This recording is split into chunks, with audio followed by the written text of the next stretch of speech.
YouTube, how's it going? It's Big Bigfoot. Hey, it's Schmicks, and you are listening to The Third Floor. it is episode 14 on October 28th, 2020. And Nick, how are you doing today? I'm real tired, man. I've been awake since 3:30 a.m. I just couldn't sleep. I slept from like 11 p.m. on the 27th to like 3 a.m. on the 28th. Couldn't sleep after that. Wow. So I'm up.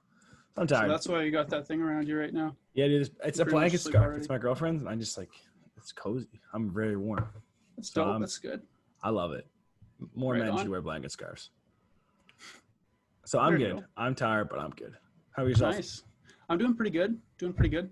I'm really excited today because I actually have my own flesh and blood, my brother, Craig, from RollVids on YouTube. And today, how are you doing, Craig? I'm doing fantastic. I had a solid 8 hours, so I'm good to go. Wow. Right on. Well, I'm a little jealous. Yeah, I actually had a really good sleep last night too. So sorry, Nick. I guess you're going to have to just Just me. get through this. I got it. So- I'm good. So, Craig, what is RollVids about? And just tell us a little bit about your YouTube channel before we get started. All right. So when I first got into jiu-jitsu, I was going on YouTube all the time looking for other people's roles to kind of figure out how do they do this and what's this all about. And I found there was some channels where they would narrate the roles. And I found them so helpful because this isn't just some technique that somebody says will work. These are things that people are actually doing. So then just, I kept tournament footage for all of my tournaments all the way through. I've been doing it now for 9 years. And so just last year I decided, I should start putting this up on YouTube and narrating it. So kind of like giving back, I guess. Plus it's fun. I like looking at that old stuff and seeing how far I've come and also kind of analyzing it to see what I could do better. Yeah. Nice.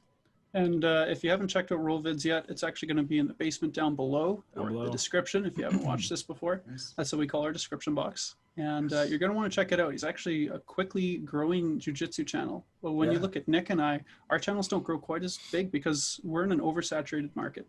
Whereas Craig with RollVids, he's got a lot more of a niche going on. So go check out his stuff. Even if you don't know what's going on with jiu-jitsu, I don't know what's going on with it either. But when I watch it, it's still entertaining. It's got some good memes and some good edits. So it's always a good time. I think I just hit 79 subscribers. So Nice. Let's well go. on my way. Yeah. Another That's sick, man. 921 and I got monetization. Let's go. It makes us look so Let's go. slow, Nick. We're like sitting here playing Call of Duty like millions of other people, just idiots. Yeah. Actually, no scope and no subs. Yeah.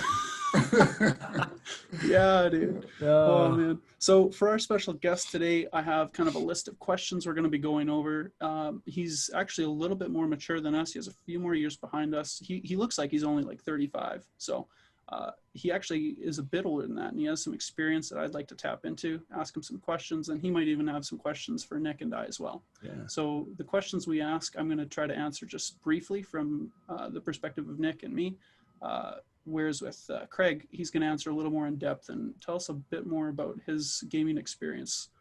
Considering he's a jiu-jitsu guy, he still knows quite a bit about gaming, and he knows the classic stuff probably a lot better than Nick and I do. Oh, definitely. Yeah. So we're going to start with this question here. What do you like that has changed in gaming? Well, something I've noticed that has gotten just so much better is the playability of games. When I play a new game, my son has the new systems all the time and the new games, so I'll get tapped into some new games sometimes. And the way they play is just so much better that I don't know what you call it, the double joystick, what do you call that?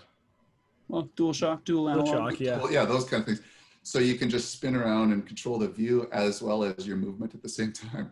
It used to be that you'd have to turn the character and then make him go forward. So it was always just super hard to play. So the playability of games has just gotten so much better, and they find a way to make it just challenging enough to keep you trying and trying and trying and trying, and then you get it and you move on. I really like that about the games now. And Nice. like the graphics, there's steam coming up, there's reflections on the water, everything just seems so much more real. Oh, definitely. Yeah, a lot better than those polygons back then when it was pretty much triangles everywhere. Blocks. Yeah, like Yeah, when I go back and try to play a retro game, it's just frustrating. You go into a room and somebody starts shooting at you, and then you've got your back to them. You have to turn slowly 180 degrees and then try to shoot and you can see it missing. And yeah, it's just very frustrating to play the old games now. Oh, I bet. Yeah. So Nick, how about you? What would you say would be something you like that's changed? I think like the accessibility and like the sense of like, if you want to play on your phone while you're on the bus, you can do that. If you want to sit in a, your comfy gaming room with a $2,000 PC, you can do that. If you want to lay on the couch and, play your Switch, you can do that. Like you can do gaming in so many different like facets and forms. You could be a 10-year-old toddler. You could be an 85-year-old grandma playing Skyrim. Like anyone can play games, and not that you couldn't beforehand, but I feel like it's so open now that like, it's like gaming is encouraged for anyone. It's not just people that have to go to an arcade, like it's not seen as this weird, like nerd thing where like now you can just, it's almost weird if you don't game now. Honestly, yeah. Like I have friends who are like, dude, I've played Xbox, but like I don't own one. I've never owned a console. I'm like, really? Like, well, that's weird. Like, what are you talking about? No, they're the nerds. Yeah, right. Like, it's a little weird. Yeah. So I think the fact that you can be anyone of any age, of any culture, and of anything, and you can play games with people around the world. I think that's really cool. Nice. Yeah, I concur with both of those answers, and I'll add just a little bit. I think the fact that gaming has become really competitive, and there's like an actual thing for esports. I'm not the kind of guy that thinks it should be on TSN or ESPN or anything like that. I'm not there yet. But as far as something to get competitive about, and you got a big pandemic going on, you can't play football or basketball in the same way, but you can sit down and play with somebody in a totally different place in the world and compete in that way. So I really like the competitive side. I like the fact that a bunch of nerds can yell at each other and say GG and fist bump at the end. So I think it's a really weird culture. Yeah. Poggers, dude. So that's what I like. But yeah, definitely the accessibility and the way that games can actually be played now. I remember the N64 with like trying to play GoldenEye, you'd have to like turn your character slowly one way, and you had to aim with like the C buttons. It was just awful. So DualShock's sick. Yeah. And so Craig, what do you not like that's changed in gaming? What are the negatives? Well, one thing I've noticed, like I like this international kind of anybody can play thing, but that the negative side of that is it seems like the people who make the games that I want to play, they're almost always one-player games and then multiplayer online. So what I miss are those games where it used to be I'd buy a game for a PlayStation, for example, PlayStation 1, and I could sit down and play with my little kid, right? The two of us could blink away at the game. It was always 2-player or up to 4-player, and then they had these multi-tap things where you could play 8 people if you had a party going on or something.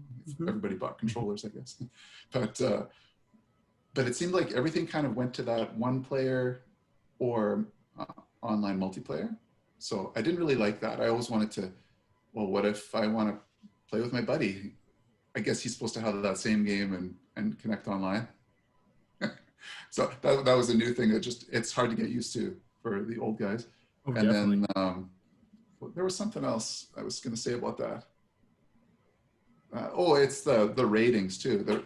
It seemed like there was a time where everything had to just get a little bit more gory and bloody, and they tried to cross as many lines as they could to make it appealing. I guess some people really like that blood and gore thing, and it was hard for quite a while. It seemed like to find a game that didn't have a big M on it when I wanted to play with my son, right? So I wanted to play like an adventure game or even like a fighting game or something like that, but I wanted it to be sort of PG, and it was always like, no, especially with the PlayStation, it was always M, and they'd throw in, you couldn't switch off blood. You had to always have the guts and the gore and the blood and things like that. So yeah, it went all the way to like Mortal Kombat when you couldn't find anything in the T for teen. It was all in for mature. Oh yes, yeah, right that's there. kind of how it went. Yeah. Yeah. And Nick, how about you, man? I hate that for the most part. If you buy an $80 game, say back in 2004, you're buying the new Ratchet and Clank game. I don't think it was $80, but you know what I mean. Like you pay the full price, and that's the game you get. Like if there's bugs, they'll patch that, but like there's no DLC, there's no microtransactions. Now it's like if I buy I don't know, the new Call of Duty, Destiny 2. Destiny 2. If you buy Destiny 2, you get the game for $80. Great. Oh, you want this cool skin? Okay, it's $10. You want this cool emote? That's $5. You want this? So you're never getting a full game. for the most part. You know, like games like God of War, you pay $80 for that, and you're gonna get exactly that. There's no DLCs, no microtransactions. Same thing with not a lot with some single player games, but for the most part, I feel like if you buy a game, it's not just $80 anymore. It can be like you don't have to spend money, but sometimes I don't feel like you're at a disadvantage if you don't. If you know what I mean. Yeah. Okay. Well, that's interesting. You guys answered that way, because those are the two things I thought of as well: was microtransactions, and the fact that you can't play single player as much. I remember when Halo 5 came out, and I was expecting split screen for some dumb reason, because every other Halo up to that point was split screen. Like that was just a common thing. Shooter at that point. Yeah. And so I was going to play with a friend when it launched that night. We were going to play multiplayer. And I was like, why isn't it working? And it's because you either have it single player or they got to have their own console for it. So that sucked. I actually wrote a whole business paper about it. And I think I got like a 90 or something on the paper because for a business class. And it thoroughly pissed me off. So it was worth writing the 25-page paper about it. Would you say you're still angry about it now, like to this day? Yes, and that's why Halo Infinite and every Halo going on from now will have split screen, even on PC. Well, better. So they probably saw my paper and they were like, "Man, like, that was the keep this guy happy." Huh? Yeah, keep your consumers happy. One angry neckbeard in Saskatchewan. Yeah. Well, there was a time when I used to set video games up if it was a special day at school or something. I'm a teacher. I'd set video games up for my kids on a projector.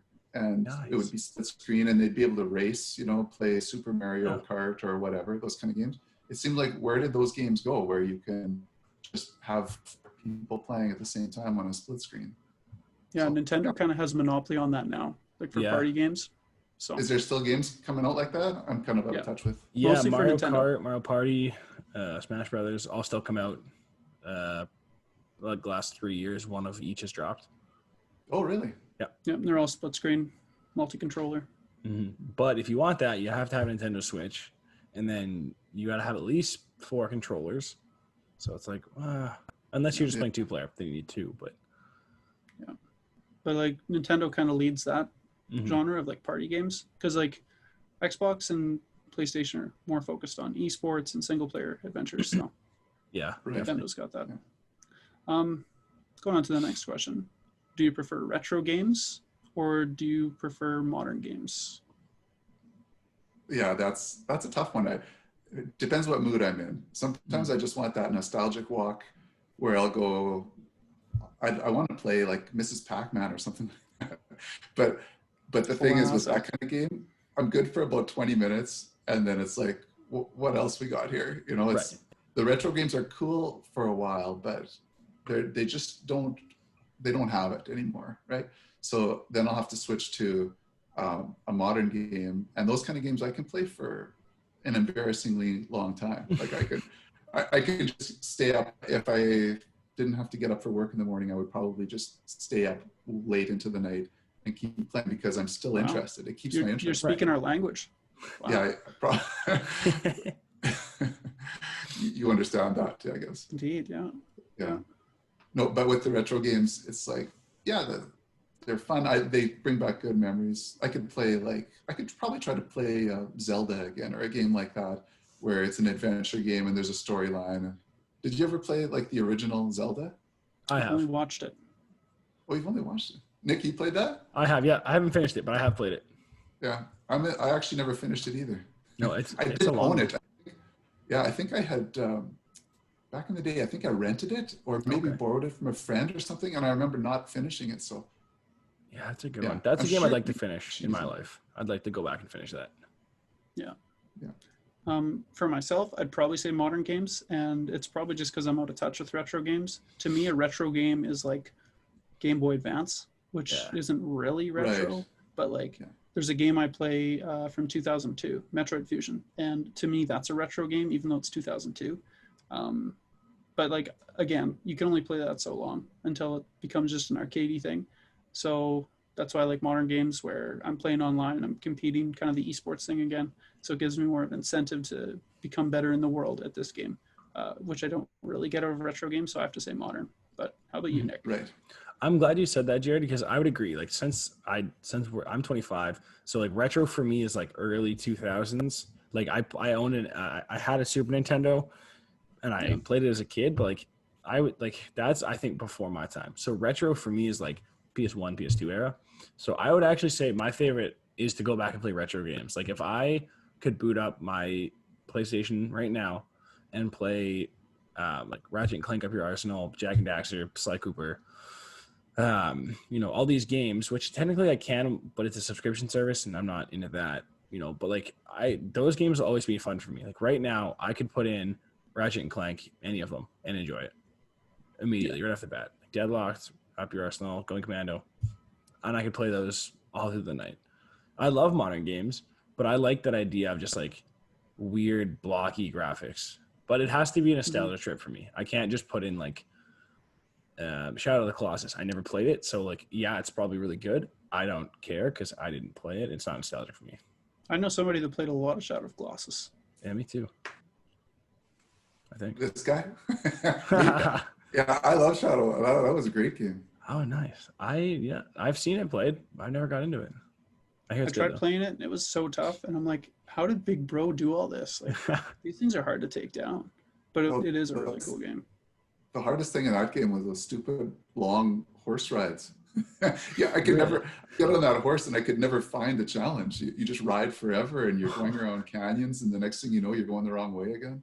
Oh, thankfully, it's a beautiful game for its time. It's amazing. Yeah, cinematic for its time was top notch. Definitely. Yeah. We know a guy named Tyson, and for some reason, I had it in my head that he played a lot of Shadow of the Colossus. Maybe he did. I don't know why I thought that, but for some reason, like that's what I was thinking. I was like, he played a lot of it. Yeah. He's been grinding Anthem lately, but I'm not really on that boat. I don't think anyone's on that boat. It's a console breaking game. No thanks. Another question here. Unless, Craig, do you have a question for us? I just think what we were just talking about, retro versus modern. So, retro versus modern. Yeah, I don't think I have any follow-ups on that one, no. Okay. Stop me at any time if you got something to say about it, or you have a question. Because the next one's going to get really retro. I'd like to know, what was the arcade experience like back in the day? Oh, arcades. That's good memories. That's nostalgia for me. Oh, yeah. That's my first exposure to video games was through arcades, because the home consoles weren't really a thing yet. Mm-hmm. And an arcade is like a casino for little kids. You go in there, there's music and lights and people. And that's awesome. You're putting in money. Oh, I'm getting a notification here. Running out of time. Oh, they removed the 40-minute time. That's great. Oh, thank goodness.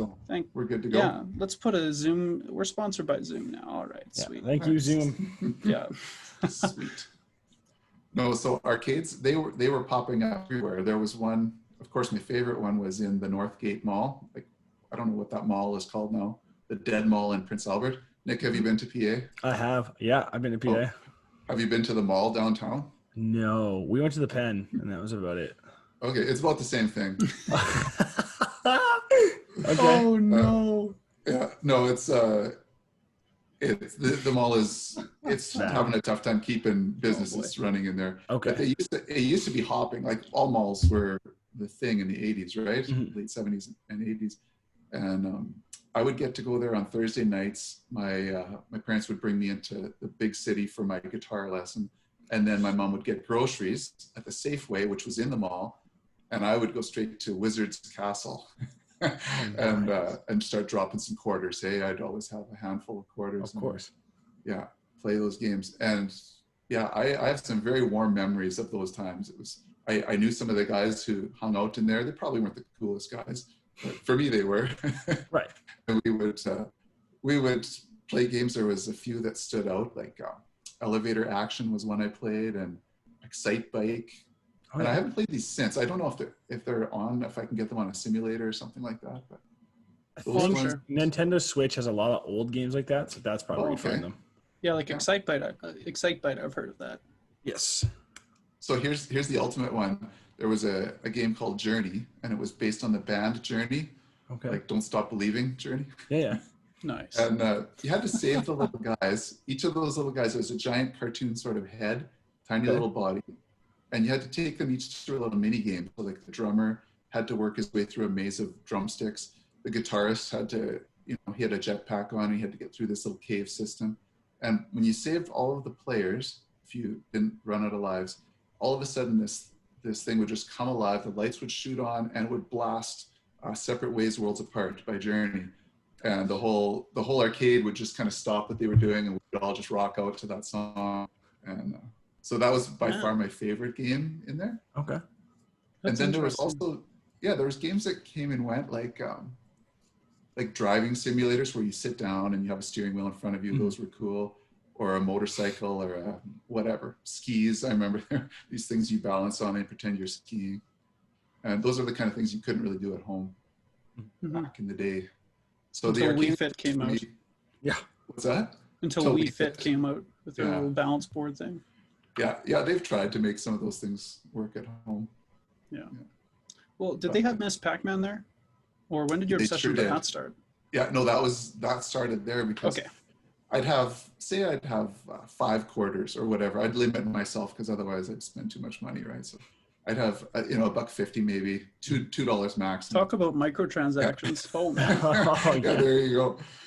And I could go to a new game and I could be out $1 pretty quick, right? So you plug in a quarter, your guys are gone before you know what hits you. You plug it in again, and but Miss Pac-Man, I'd be like, all right, settled in. 1 quarter would be good for 20 minutes. Nice. I'd be up on those high levels. So I really liked Miss Pac-Man just for that because I got my time on the machine. Yeah. So that was your main game, your grinder game. That was my grinder game. Yeah.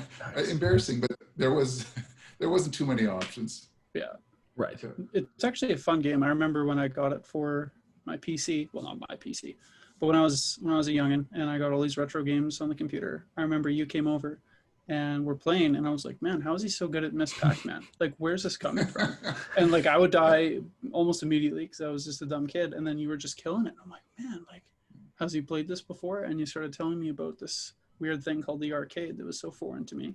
And I remember we had to go like shovel bins and stuff. And so we kind of pretended like it was Miss Pac-Man just so I wasn't going to complain the whole time. Nice. So that's how I remember Miss Pac-Man in a really strange way. Yeah.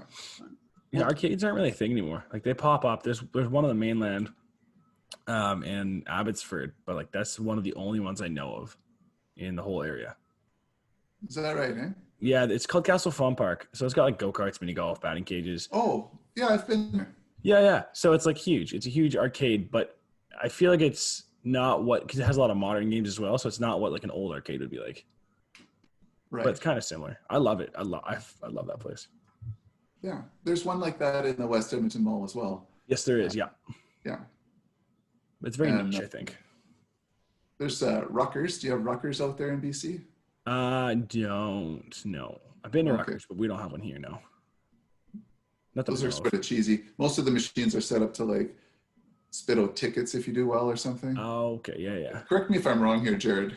Do video games do that too, or is that just like the rolling the ball into the circles kind of thing? Like if you mean at Ruckers, I don't really know. Yeah. I used to go to Ruckers when I was a kid, but the only thing I really remember there was like either the spin roulette thing, which is it's literally gambling for kids, which is very strange, or the shooting the hoops. I really like that one. That was kind of like my Miss Pac-Man because I was actually okay at that. But all the other games were just really tough and they didn't give you a lot of tickets back. So of course there'd be like an Xbox 360 for like 1 billion tickets. And it's like, no one's ever going to get that many tickets. No, it's cheaper to go and buy one. Yeah. So that's kind of like the closest thing to an arcade I've probably experienced. And it probably wasn't nearly as good as just like sitting down with some quarters and grinding Miss Pac-Man. Like, I don't think it's ever going to be that fun. No, definitely not. I think. Definitely not. There was something about just being in that environment with all those other people who were gaming. And if you got good at a game, you'd kind of get people around watching you. So it's like, hey, watch what I can do with Pac-Man. watch this level. That was esports back then. Oh, yeah. Like it. Competitive leaderboards. Even like now, leaderboards aren't really a thing. You're either pro or you're not. Yeah. The only time leaderboards are a thing is like on Xbox, the gamer achievement points. Oh yeah. Like that's the closest thing you get, gamer score. But like, yeah, not quite the same. No.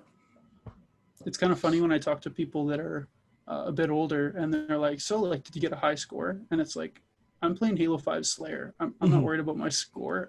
I just want to kill people. Did I win or lose? Yeah. It's, or like if you're playing Zelda and someone's like, are you winning?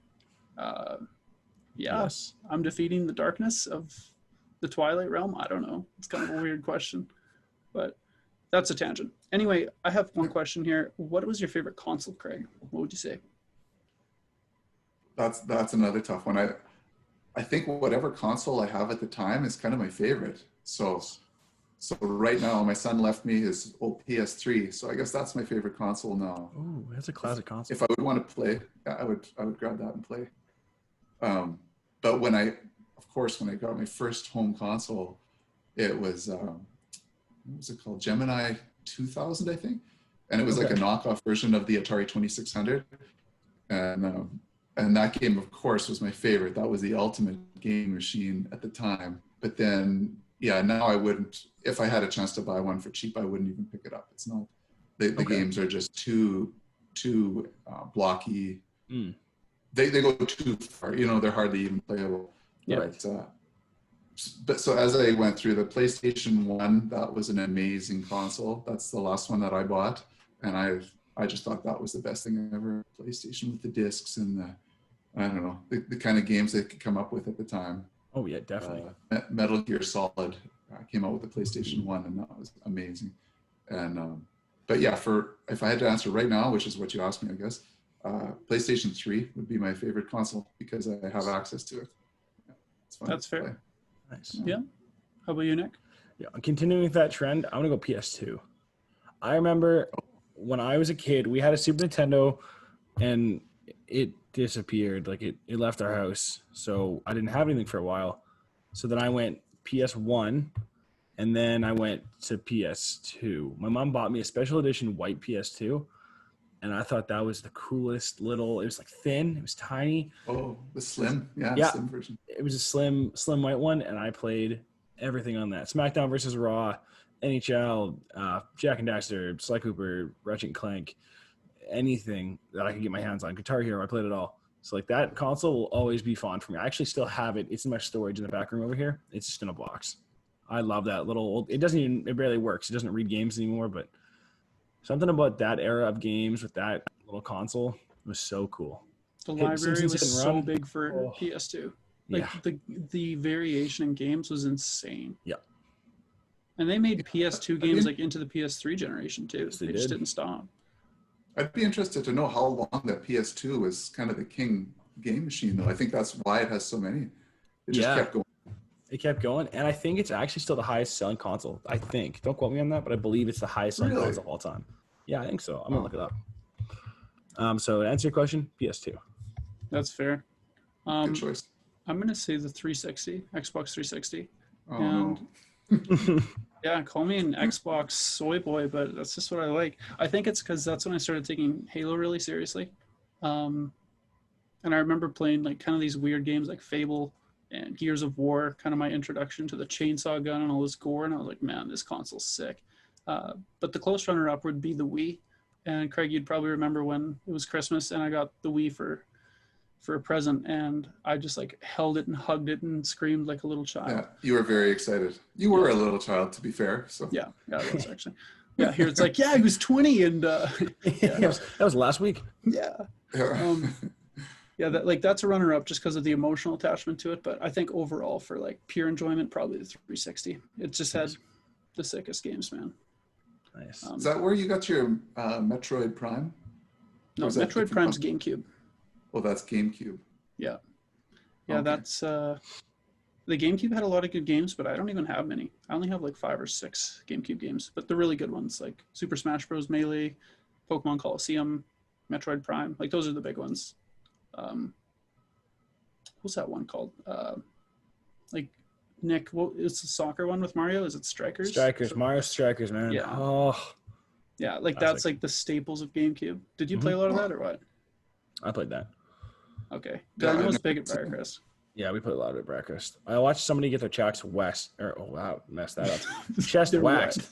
Wow. They get their chest waxed because they lost the Super Mario Strikers game. Whew. Oh, right. Yeah, I remember who that was now. Yeah. Yeah. Pretty serious. I'm gonna quickly interject here. So the PS2 was released in the year 2000, and it stopped production in 2013. No kidding. So even into the PS3 generation, which came out in 2006, So for 6 years, the PS2 was the only PlayStation console being produced, I guess. And it sold 155 million units. That's a lot.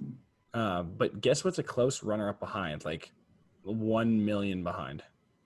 Or there's a, 1 million behind is the Nintendo DS. Yeah, that's fair. There's a lot of kids with DSs, man. Yeah. If you go to a garage sale, like just about guaranteed there's going to be one there. Yeah, that's a very good point. Yeah. So I was going to guess the Sega Genesis. Oh, Genesis is big About too. that? Yeah. that actually, Sonic. that you're gonna be surprised because I'm still looking at the list. The Sega Genesis sold better. It had 35 million copies. It outsold the Nintendo 64, the original Xbox, the Wii U, the GameCube, the PlayStation Vita, the NES Classic. Like it outsold a lot of things that were pretty big. Yeah. A lot of Sonic players, man. A lot of Sonic. So that's my tangent there. No, that's good, man. I love the research. Switching gears a bit here, what's your favorite genre of games? Well, for me, I was going to make a comment earlier about sports games. Retro sports games are garbage. I can't play games that's more than 2 years old. I think retro and modern are garbage, but yeah. each their own. So I used to like sports games, but now I can't play them for nostalgic purposes, and I can hardly play them for fun now. They don't seem to be fun. Even a sport, like I love jiu-jitsu and fighting and MMA, to watch it, awesome. But to try to play UFC Undisputed or some other game like that, it's just super frustrating. It's sports are sports. They shouldn't, I don't think you can just translate them over to a video game. They're like two different things. So it used to be my favorite, but now by far my favorite is adventure games or action style. Something with a storyline to follow. And I like to be able to see my person. I don't like the first-person shooter style. I like the Tomb Raider, like the Lara Croft style, or Metal Gear Solid, that kind of game, where you see your little character running around doing stuff. But I like the challenges. I like the puzzles that you're going through, and then there's these action scenes where you have to defeat this boss and go to the next level and that kind of thing. So Love that. Nice. Yeah. So like third person adventure games. Yeah, I guess that's what you'd call them. Yeah. Okay. Cool. How about you, Nick? Well, I think Jared knows my answer, but it's gonna be like a weird subset. So I would say RPGs. Like I just love role playing games, Skyrim, even Zelda to a certain extent. Like any RPG, but I'm gonna go farther, and I'm gonna say because of one single game, MMORPGs are my favorite genre ever.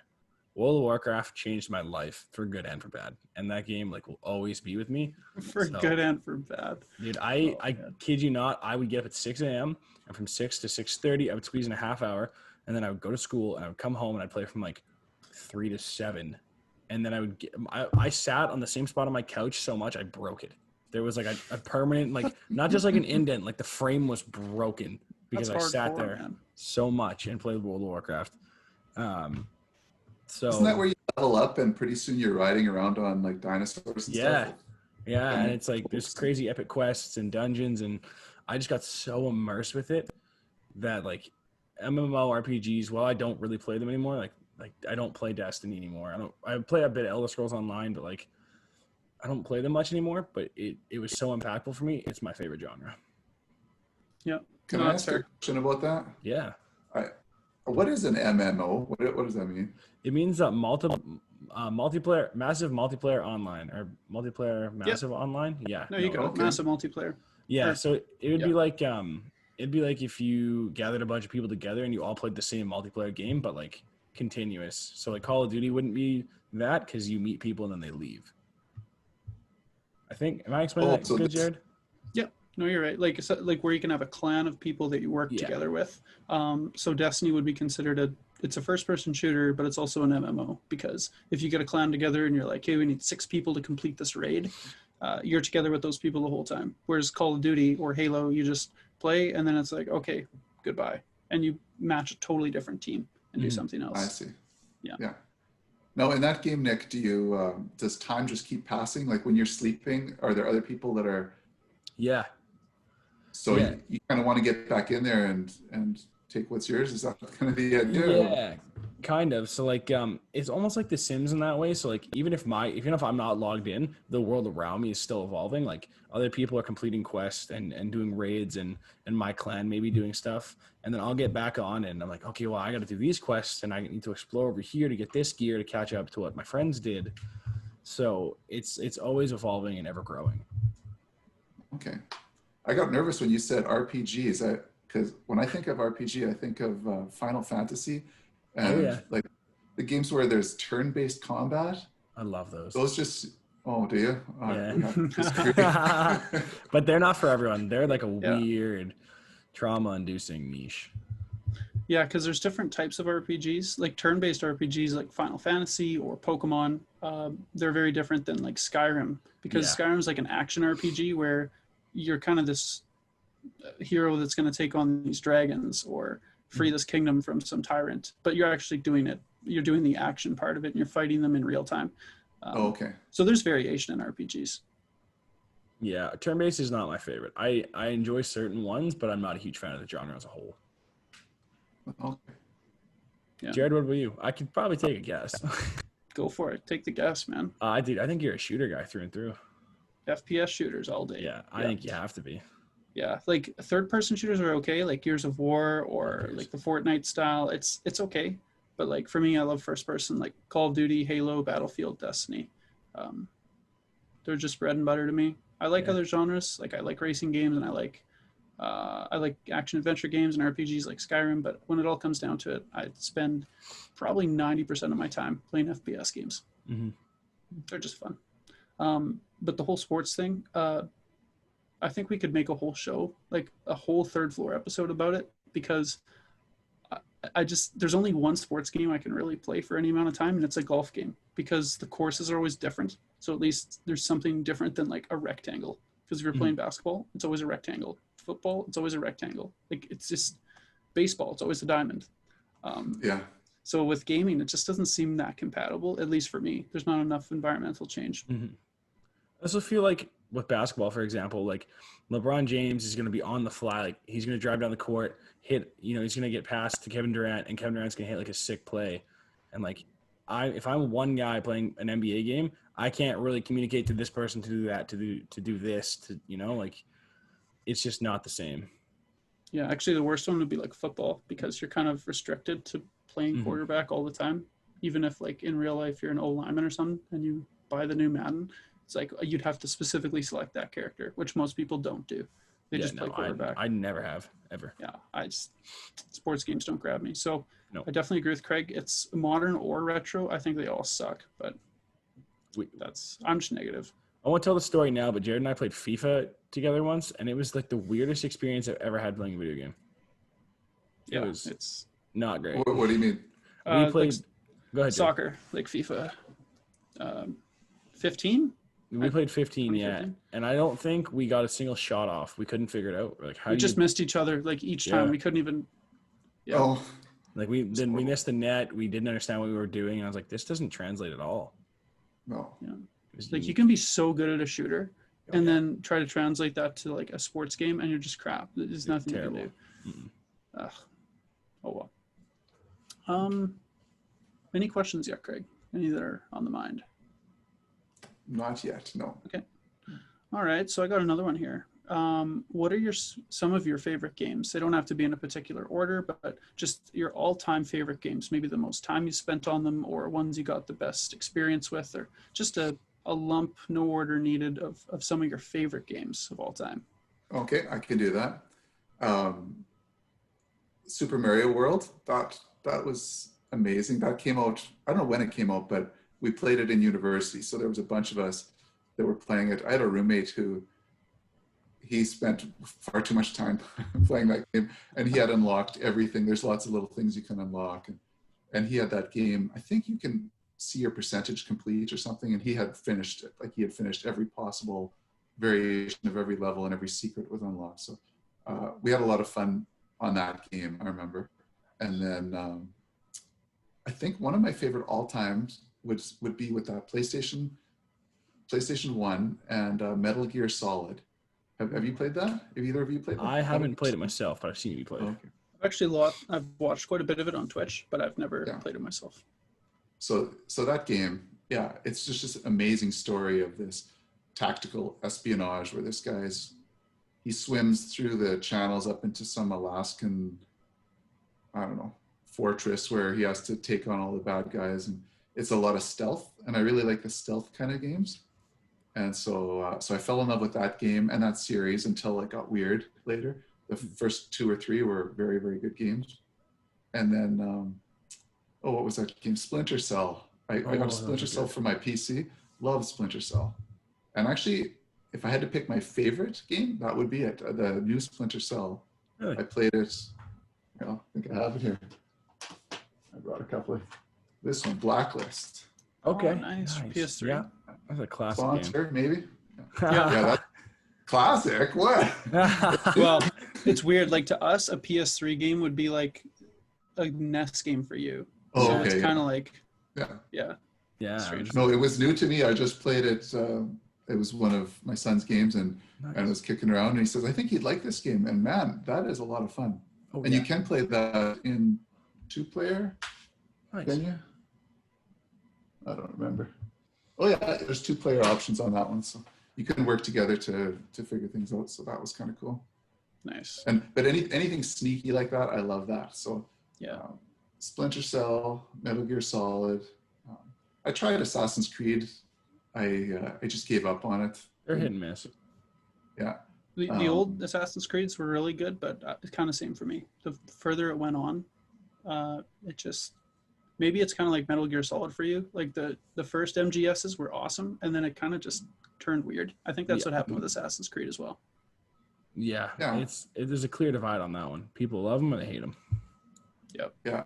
The one I tried was Black Flag, it's called. Oh, yeah. And you got to drive a ship or sail a ship around. And so I didn't mind walking through the villages and stuff. That was kind of cool. But as soon as I had to get on that ship and people were shooting at me, I'm like, I don't know how to sail a ship. Yeah, that one was weird because I believe that was like the game where they really pushed sailing. They pushed it really hard. And it's like, it was cool, but not refined enough, I don't think. Because they had a bit of it in number 3, and it was good. But then they pretty much put the whole game, like they put the 4th one all around that combat to get from place to place. And it was kind of a pain. I actually really like Black Flag. At about 8%. Okay. Oh, yeah. Yeah, so. I actually really like Black Flag for some reason. But I've heard a lot of people like you, Craig, saying like, oh, yeah, like the ship stuff was so dumb. Like it just threw me off. And like for me, I thought that was one of the better parts, which is really weird. But fair enough. If I can add 2 more to the list. Oh, one is Uncharted. Oh yeah. Have you played the Uncharted series? Yeah. Yeah. Drake, whatever. That's good. I like all the cut shots and the way it's kind of like built into a movie. All of a sudden you're playing. It's kind of cool that way. Very seamless. And then my son just had Tomb Raider on his PS4, and so he let me have a few evenings on that, and I did enjoy getting through the Tomb Raider. So many good challenges in there. Oh, definitely. There's times when these guys are dropping in, they're zipping down into these caves, and you just have to battle your way out. And there's no way to just duck through there. You have to have a battle with everybody. It's like all these boss levels, one right after the other. So I enjoyed that. Yeah, love that. Actually reminds me, I remember borrowing, I think it was Tomb Raider 3 for the PS2 or PS1. Oh yeah. I borrowed it from you, and I was like, man, this game is so hard. Like, I don't know what I'm doing. Yeah. Like, I mean, first of all, the graphics, like her chest was so pointy, and it was just so disturbing. I remember being a young kid and being like, this looks so unnatural. It's a little distracting, eh? Yeah. And the gameplay itself, so hard. So, like, I don't know what the new Tomb Raider games are, but I know you played the old ones a lot, and those were tough games, tough puzzles to get through. Those were ridiculous. Back in the old Tomb Raider, you'd have to get through this room, and how do you do it? You jump over the cliff and then catch the invisible ledge or something. It's like, well, how do you know that was there? How many lives do you have to eat up trying to find this invisible ledge? So the thing to do then was to look up a playthrough or a walkthrough, I guess they were called. And I don't think I could have finished any of those old Tomb Raider games without a walkthrough that told me exactly how to get through line by line. Right. And how fun is that? Yeah, a lot of trial and error in those games, it seems. Yeah, I played one as a kid. Didn't get past the first level. It was stupid hard. Yeah, they're tough. Yeah, they wanted to make them super challenging. Just they wanted like several hours. They wanted people just to invest several hours in there, and they didn't have the depth like the games now. Man, you go through one environment, then another one, and another one. They have so much space to put all this stuff, whereas back then, yeah, they were limited to how much detail they could put in. So they tried to make you stay as long as you could on that first level. Yeah. I'm very curious about your favorite games. Yeah. In my list. I can start. Go for it. There's no specific Halo, but just Halo is a series. Probably Halo 3. Either Halo 3 or Halo Reach would be my two. They're awesome. They're timeless.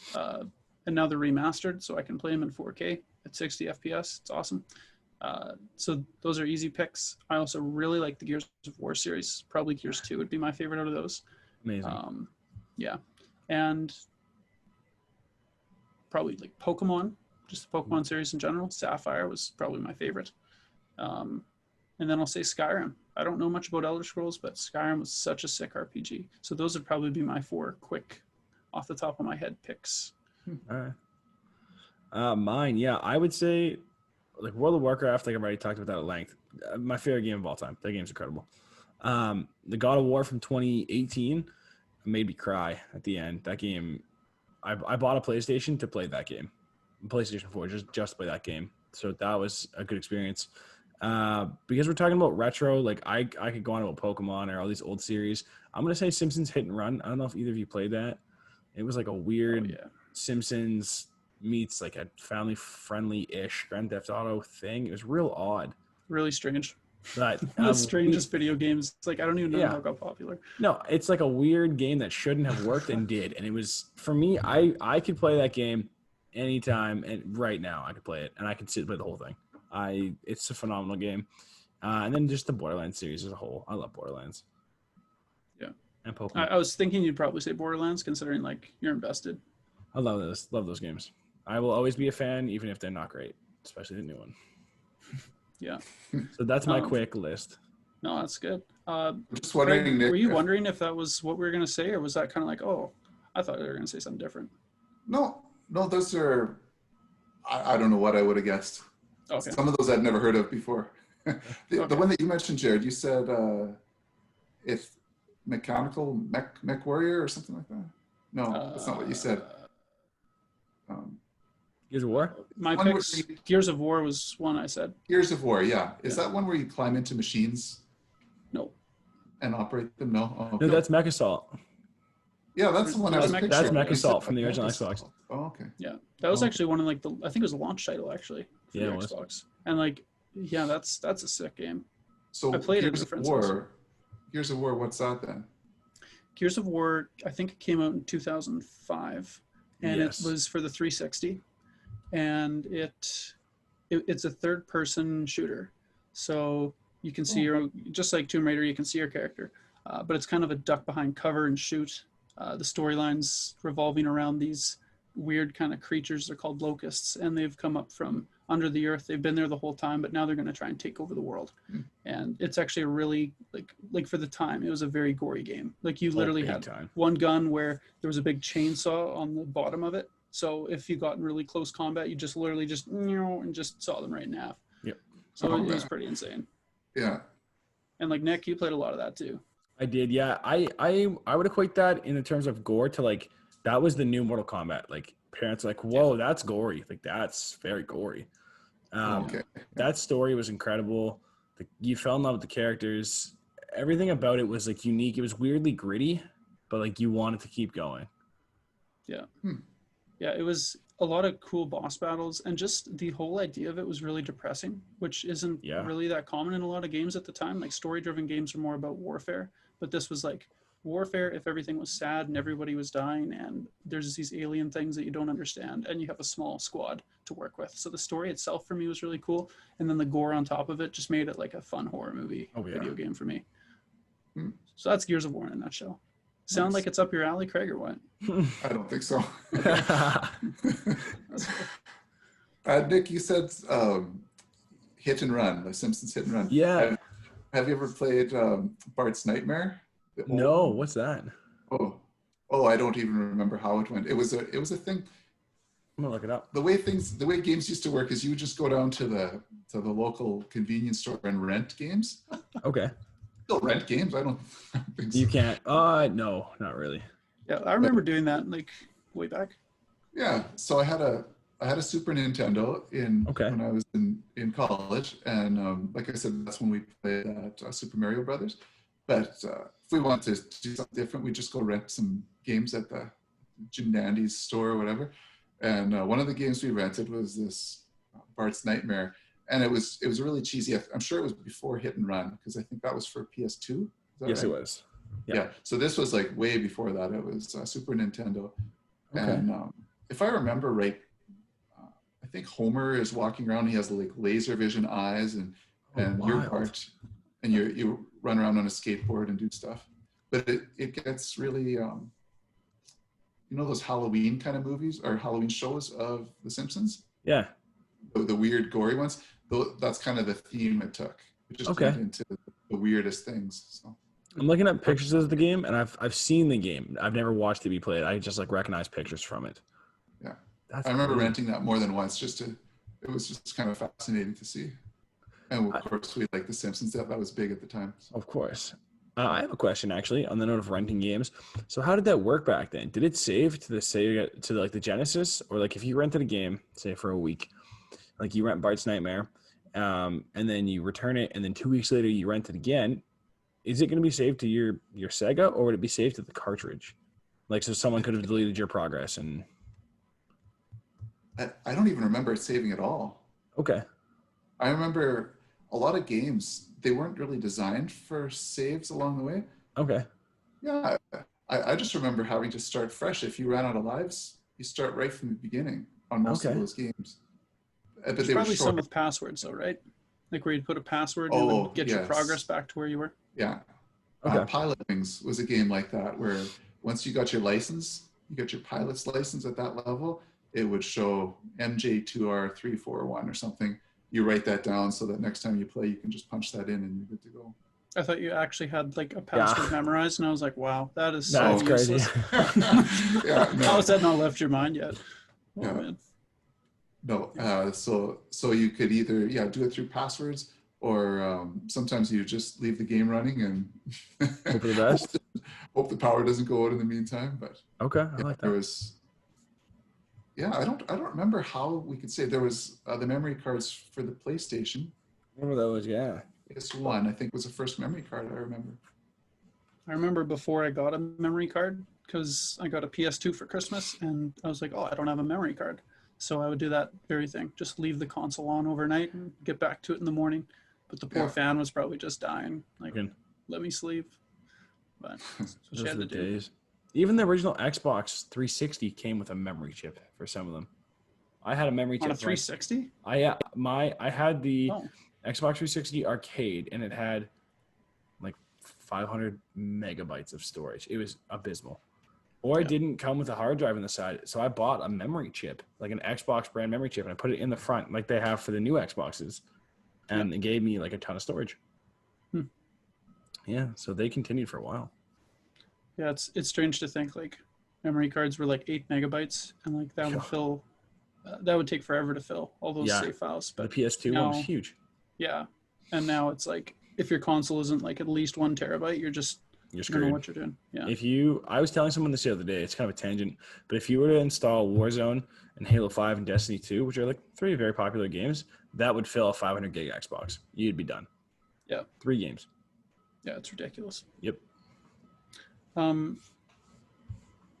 What more do I have? I have just a couple more questions. They're not really related to gaming. So as far as gaming, is there anything else you guys would like to talk about?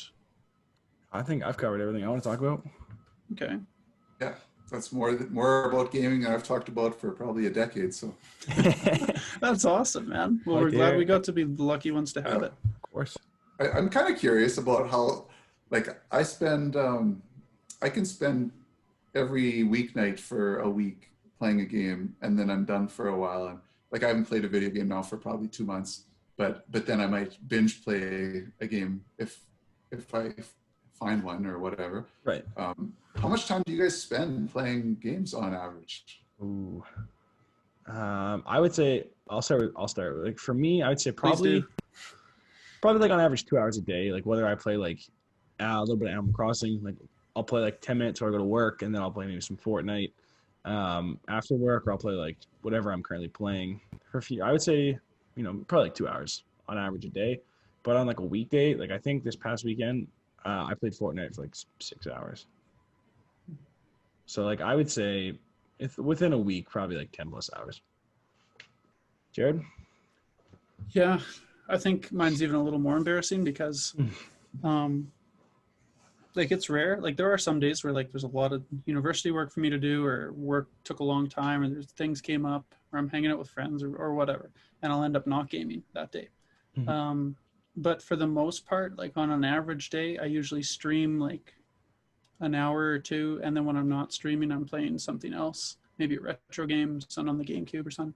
So I would say probably on average per day, like if you take all those days that I miss or the days that I game like literally for 10 hours, if you average it out, probably like 3 to 4 hours a day.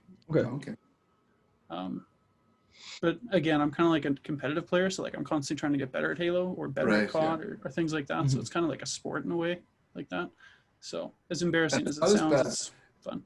Yeah, it's not as bad as it sounds because it's a little different than it used to be. If somebody spent 4 hours a day playing video games in my era, I guess, that means that they're in their basement by themselves and there's no interaction. They're playing a game of their own, that's the thing. Unless it happens to be like one of these 2-player, 4-player games and they've got their buddies over. But in most cases, it was kind of it was a secluded thing. Whereas now you are hanging out with your friends when you're playing games, right? Oh yeah. Like I hear my son playing games in the, 2 in the morning, and he's just laughing and having a great time visiting with his buddies as they go through all these challenges. So it is kind of different because it's still a social activity. Yeah, in a lot of ways, it's kind of like golf because, just like some guys having some beers playing golf, playing Xbox late at night, it's, and I play with your son lots when we're playing COD at night, and it's like, it's all just stupid and we're laughing and we're having fun. So a lot of it is socialization, even though we're playing video games.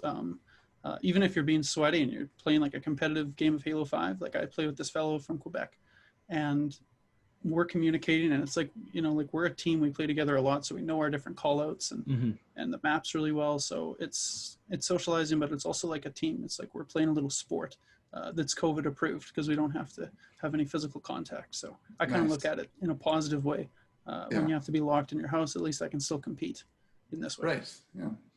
I've known Jared now for like 7 years, and we haven't lived in the same province for the last 4. Yep. But we on average talk like 2 times a week at least, because we're always social. We're always playing video games together, or like I'm playing a game, you're playing a different game, but we're just chatting on Xbox anyway. Like we're always gaming now is so social, and like I think it's one of the reasons like our friendship is as strong as it is because we're always playing games with each other.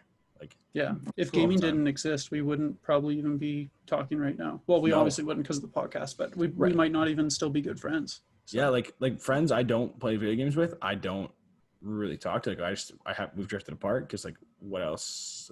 Like we can't play hockey together. I'm in a different province. Yeah. And I can't skate that well, so. Yeah. So though we do play a lot of video games, in a lot of ways it's kind of like if somebody plays a lot of golf, or if somebody's really good at curling or whatever, they're probably just spending a lot of time with people. Right. Yeah, exactly. Yeah. Nice. I love it. To end off today, which has been an awesome time. I've loved talking. Wonderful. Yeah. I'd like to ask a couple questions, Craig, about your channel. First of all, why do you love jiu-jitsu? Why is that? We've talked about why gaming is a passion for us. Why is jiu-jitsu a passion for you? Oh man, I just love jiu-jitsu. It feeds part of me that there's something primal about surviving, these bad situations, and you always get yourself in bad situations in jiu-jitsu. And I just like that. It's a pure thing. It's 1v1 and there's no equipment. It's just, you're just trying to make each other say uncle. And I just love that. And then there's a great group of guys too, probably similar to your gaming community where you kind of get close to guys through the competitive spirit of it. And in jiu-jitsu, there's a certain amount of trust, because if they've got me in a shoulder crank or something, and if I say stop or tap out or whatever, I'm trusting that they're going to do that before my shoulder snaps off, and vice versa. So we get that mutual trust going. And I don't know, it's great exercise. It's as intense as you want it to be. So it just feeds part of me that I need. It's a really great release. I used to do it in the evenings, and I would go in after a day where I was kind of feeling worn out, and then I'd go there and it would just get me energized. Nice. I survived that, or I tapped out that big guy or whatever. There was always something exciting. Yeah.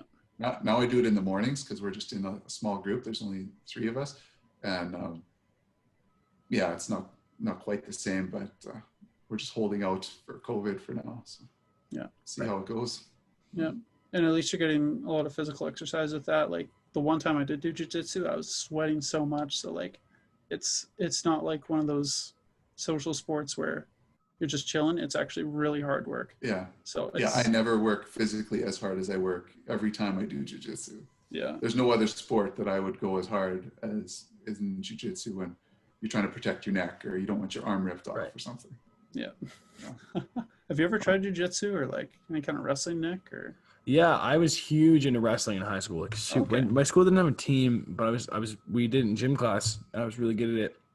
And I was doing Brazilian jiu-jitsu for a while. It was just too expensive. Like, we were pretty low income, so I just couldn't afford the cost of the gym plus the gi. So I did it for a while, though. I did really enjoy it. Nice. Yeah. Yeah, it's terribly addicting. Oh, it is. And I agree with you. There's something that's like primal, and I loved being like that one-on-one. Like, I'm not fighting for my life, but like, it's me versus him right now. Like, I'm going to come out on top. Like, I'm going to do what I can to win here. That's cool. Well, do I have the channel for you? It's called RollVids. It's in the basement down below in the description.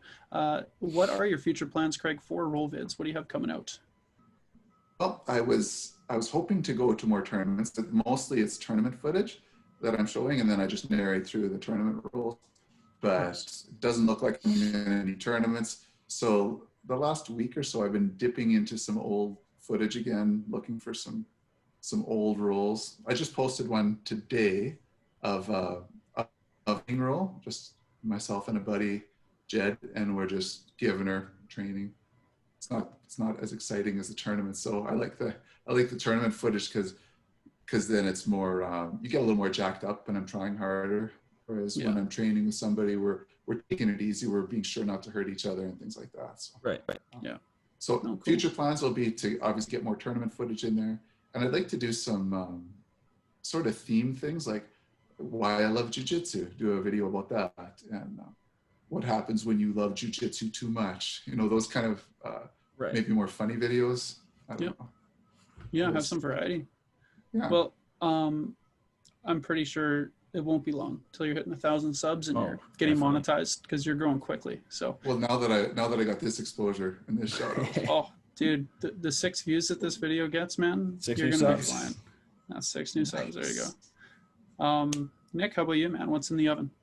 I've got so many videos in my head. Like I currently have like half of a 45-minute Far Cry series review done. I've got Rocket League, Detroit Become Human, COD, one-offs like Doom. Just like so many things I want to do. So currently just taking it day by day, doing like commentaries on what I'm playing. So a lot of Rocket League right now, COD, and a little bit of like sprinkling of game review in there. Got a lot of those coming up.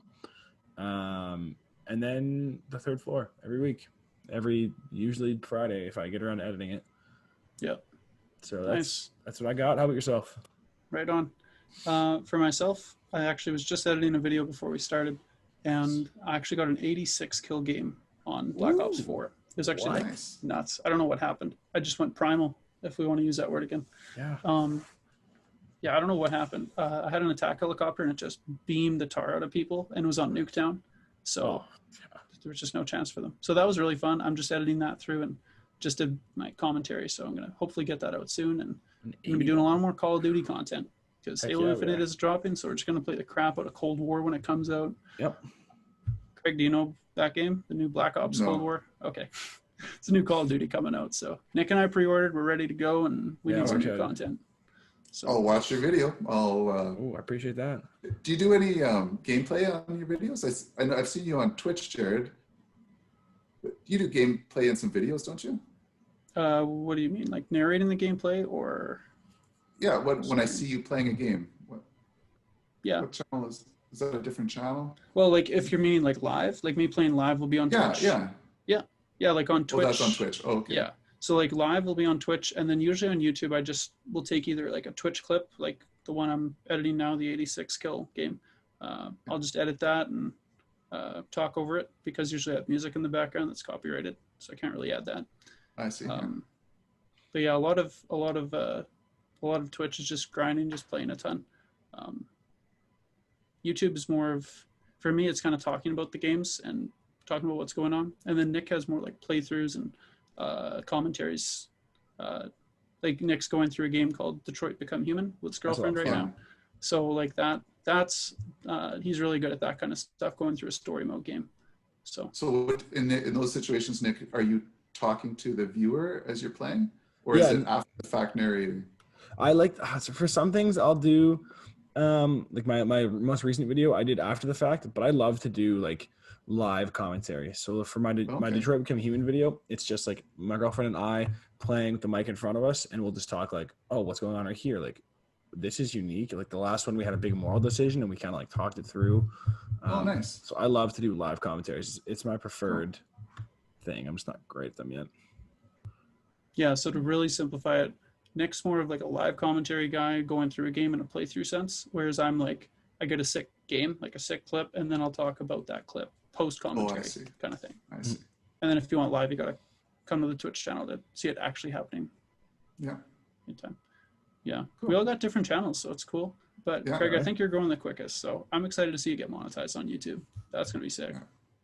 Yeah. It'll be a while, yes, but well, Oh, we'll see. it's fun to make them. I don't even care. It's fun to do it. Yeah, It's we're same kind of in thing the for same us. boat. We just love doing it. Like at the end of the day, if no one watches it, I still have fun doing it. So Yeah, and that's what it's all about. That's right. Well, I think that about wraps it up. Thanks to Zoom for letting us keep going. So big Yes, thank you, sponsorship Zoom. there. Yeah. Yeah. I don't know Well, what thank time you very we're at, much. but Thank you very much, guys, for having me No on. problem. yeah. Thanks for coming. I've seen probably over half your episodes. I Big appreciate supporter. that. Thank you. Yeah. I'll One of try our to biggest talk to- fans. Yeah, there you go. Well, that's awesome. Right. Well, thanks so much for coming on the show. Thanks, Nick. Thanks, Craig. And No problem. again, if you haven't subscribed to RollVids, it'll be in the description down below, as well as Nick's channel.